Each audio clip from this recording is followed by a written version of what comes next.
UFC 307 and the return to Salt Lake City is in the books. After two monumental cards in Salt Lake City in 2022 and 2023, where we have seen some epic head kick KOs to end the night of fights, UFC 307 was being headlined by the man of the hour and the face of the UFC, Alex Pereira, defending his title against Khalil Rountree. This was alongside a card where Raquel Pennington was defending a title against Juliana Pena, alongside a card of former champions and future potential champions. Could UFC 307 live up to the hype and deliver a great night of fights? Let's find out. This is the Fight Franchise and the recap and review of UFC 307. The first fight of the night saw Court McGee take on Tim Means, where in a quick one-round performance both men traded back and forth on the feet until McGee managed to get the fight to the ground, where he transitioned to the back of Means and got the submission in an excellent win to start the night of fights. Up next, Tisha Pennington took on Carla Esparza, where in a back and forth fight with striking and grappling, it seemed Carla won the first round, where Pennington's striking won her the second and third round to ultimately win the decision, where Carla Esparza retired after the fight as a two-time strawweight champion. The final fight of the early prelims saw Ryan Spann take on Ovin St. Preux, where both men traded huge shots on the feet, where OSP was starting to struggle on the feet, where he went for a takedown and Spann cinched up the guillotine choke to secure the quick win and a nice way to end the early prelims. The prelims started with Cesar Almeida taking on Ihor Pereira, where it seemed that Almeida did the better across the 3 rounds, but he did get away with some questionable refereeing, who was missing his eye pokes, where he benefited from this to in the end win the 3-round decision in a questionable fight where he could have been deducted a point. A lightweight bout next, where Austin Hubbard took on Alexander Hernandez, where across 3 rounds Alexander Hernandez would do the better on the feet, outstriking Hubbard while stuffing his takedowns and doing enough to win the decision in a decent fight which had some fun moments.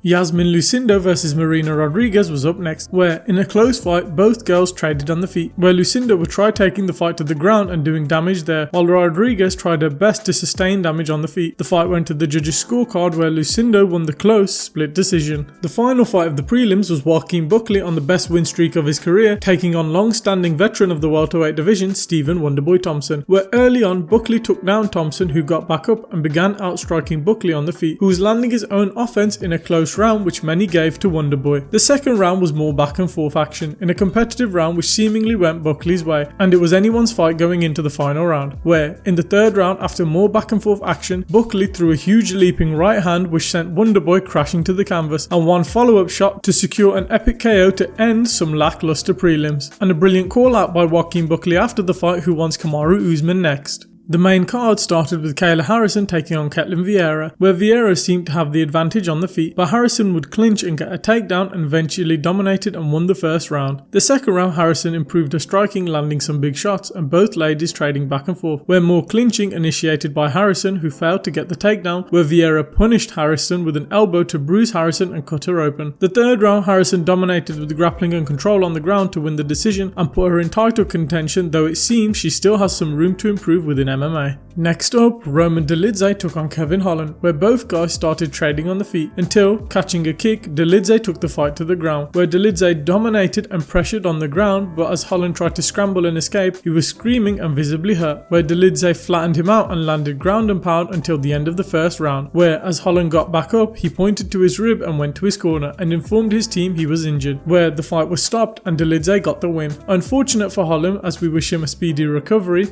Good for Dolidze, who is putting together some momentum this year.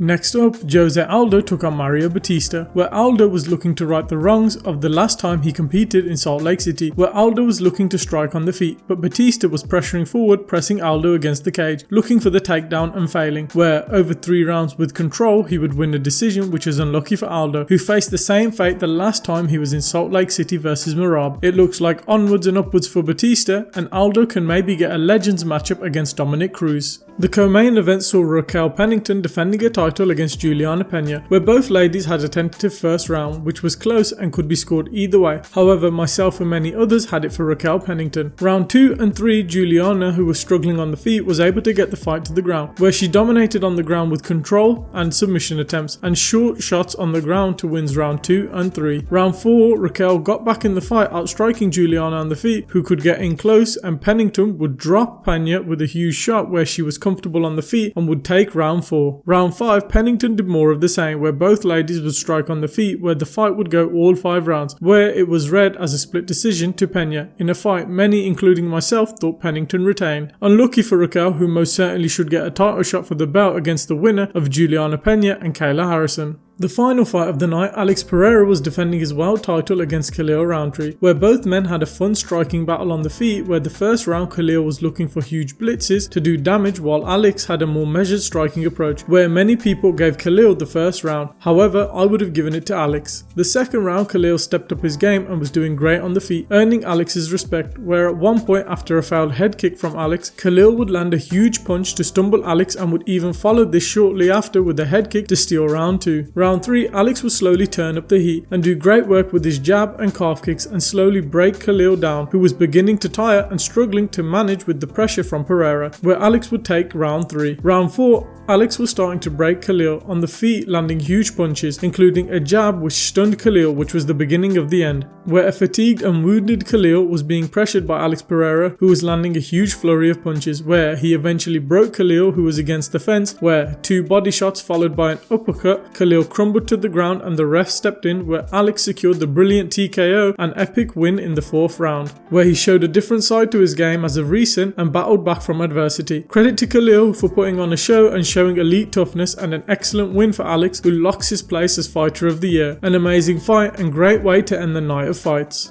That brought the end to a decent night of fights. No crazy war really on the early prelims and prelims, but some good finishes from Court McGee, Ryan Spann, and an excellent KO and fight from Joaquin Buckley against Wonderboy. The main card was quite boring, with Kayla Harrison and Ketlin Vieira being nothing special, and so was Mario Batista and Jose Aldo. And it was unfortunate that Delidze and Holland was cut short due to an injury. The co-main event was okay and had some good moments, but the wrong lady, it seemed, won. But the main event delivered on every level, with Alex Pereira delivering another epic main event finish. For that reason, bumps this pay-per-view score up slightly. If we are going to grade this card, it gets a C-. Overall, not the best card, but the main event certainly helped this card grow and become a spectacle worth viewing. Up next, Abu Dhabi we go, with one of the most stacked pay-per-view cards of the year, with featherweight champ taking on the BMF. Did you enjoy the video? Let us know down in the comments below. What did you think of UFC 307 and how would you grade it as a pay-per-view? Put that down in the comments below. And do you think Alex Pereira is the lock for the fighter of the year? Let us know down in the comments below. Leave a like if you've enjoyed the video and subscribe for more MMA and fight content coming soon. We hope you enjoyed the video and we'll catch you in the next one.